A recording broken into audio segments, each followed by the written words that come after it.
본문에는 나아만 장군의 치유 기적이 등장합니다. 오늘 본문을 두 파트로 나눠서 살펴봅니다. 첫째로 알맹이 믿음의 본질은 하나님의 능력이다. 이스라엘 왕에게 심각한 문제가 있습니다. 하나님은 어떤 분이라 사람을 죽이기도 하시고 살리기도 하십니다. 이렇게 입으로는 하나님의 능력을 시인합니다. 하지만 하나님의 능력을 믿지는 않아요. 왕의 눈에 하나님이 보이지 않습니다. 하나님의 사람인 엘리사 보이지 않습니다. 그에게 하나님이나 하나님의 사람은 아예 그의 인생 가운데 없습니다. 처음부터 없습니다. 슬프게도 그에게는 그런 믿음이 없습니다. 아람의 포로로 끌려간 어린 여종만도 못한 믿음이에요. 믿음의 형식은 있는 것 같습니다. 그러나 가장 중요한 컨텐츠 내용이 없습니다. 여기서 형식은 껍데기, 내용은 알맹이 컨텐츠죠. 막상 껍데기 속을 이렇게 들여다보니까 충격적이에요. 그 속에 아무것도 없어요. 텅 비어 있습니다. 깡통이에요. 껍데기 믿음입니다. 그 어느 때보다도 믿음의 능력이 절실히 필요한 순간입니다. 그럼에도 불구하고 믿음이 아무런 능력도 발휘하지 못합니다. 이게 무슨 믿음입니까? 이게?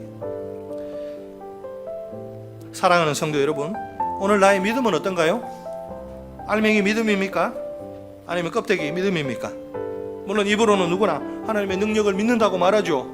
그렇지만 마음으로는 하나님의 능력을 믿지 않아요. 이런 교인들이 한국 교회 안에 생각보다 많습니다. 그러니 삶 속에서 하나님의 능력이 거의 나타나지 않습니다. 믿음으로 문제가 해결된 이 기본적 체험조차 하지 못해요. 행복한 신앙생활이 뭔지 몰라요. 온전한 믿음이 아닙니다. 껍데기 믿음입니다.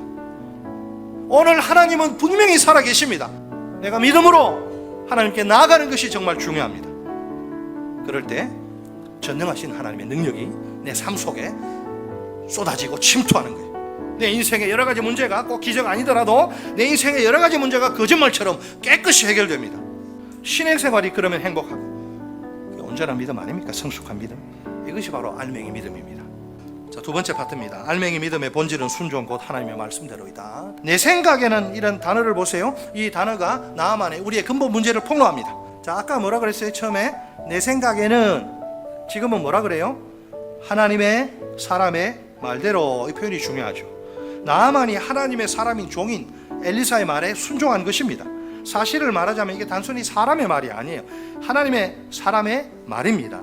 나아만이 하나님의 말씀대로 순종한 셈이지요. 자, 나아만의 놀라운 변화가 보이죠. 얼마 전까지 뭐라 그랬어요? 내 생각에는 하면서 버티고 불순종하던 그가 아닌가요? 이런 그가 자기 생각을 버립니다. 그 대신에 뭐라 그래요?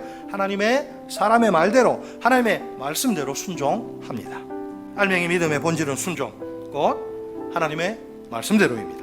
이 본질의 반대편에 그 적이 원수가 버티고 있는데 그게 내 생각에는입니다. 내가 온전한 그리스도인이라면, 내가 성숙한 그리스도인이라면, 어린아이가 아니라면 어떻게 할까요? 모든 상황 속에서 오직 하나님의 말씀대로 순종해야 합니다. 사랑하는 성도 여러분, 이 시간 하나님 앞에서 우리의 모습을, 내 모습을 정직하게 점검해 봅시다. 오늘 내 믿음의 상태는 어떻습니까? 알맹이 믿음입니까? 아니면 껍데기 믿음입니까? 첫째, 알맹이 믿음의 본질은 하나님의 능력입니다. 살아계신 하나님의 능력으로 내 인생의 문제가 해결되고 있나요? 아니면 하나님의 능력을 찾아볼 수 없는 그런 생활을 하고 있나요? 둘째, 알맹이 믿음의 본질은 순종 곧 하나님의 말씀대로입니다. 내 생각과 하나님의 말씀이 충돌하는 상황입니다. 그때 내가 끝까지 포기하지 않고 붙드는 것은 무엇인가요? 내 생각인가요? 아니면 하나님의 말씀인가요? 그럼에도 불구하고 하나님의 말씀대로 순종하나요? 우리 모두 알맹이 믿음의 소유자들이 되길 바랍니다. 어떤 경우에라도 껍데기 믿음은 가라, 사절입니다. 내 삶 속에 알맹이 믿음의 본질이 항상 살아있길 소망합니다. 하나님의 능력이 나타나 문제가 해결되는 삶이길 바랍니다. 내 생각대로가 아니라 하나님의 말씀대로 순종하길 소망합니다.